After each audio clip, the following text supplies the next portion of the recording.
Huwag kayo magtiwala sa peace sa kanyang bro. Wala ang tunay na peace. Nakita nyo ngayon between Israel, between US and Iran. Ang sabi, peace talk. Yan nagbobomba pa rin hanggang ngayon. There's no peace. Yung sinasabi there's peace, there's no peace. Wala na real peace sa kanyang bro. All is well and secure. Peace and safety, all is well and secure. Then in a moment, unforeseen destruction will come upon them suddenly, like labor pains of a woman, on a woman with child, and they will absolutely not escape.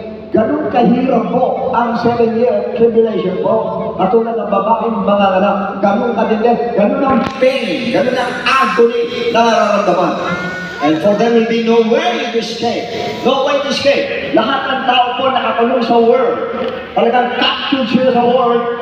Saka papasok ang Antichrist, saka pahihirapan ang mga tao po. Para sila nasa hawla.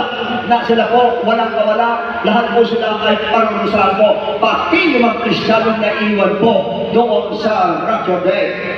And the judgment of the Lord. Yung po yung wrath of God. Huwag niyong katakutan ng wrath ng devil, katakutan niyo ang wrath of God. Ang buot ng Diyos ang katakutan mo natin.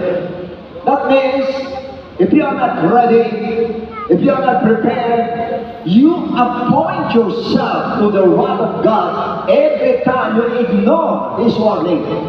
Pag ini-ignore natin ang warning ng Lord, parang tinutulak yung sarili mo sa 7-year tribulation na hindi mo alam.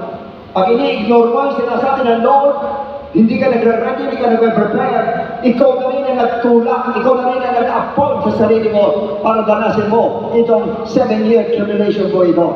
And do nothing about instruction on what to do. Wala kang ginagawa, binigyan ng instruction, hindi ka sumusunod. Ikaw mismo nagtutulak para danasin mo po ito. Napakabigat po nito. Kanya kailangan talakayin ko sa inyo minsan ito sa pulpit para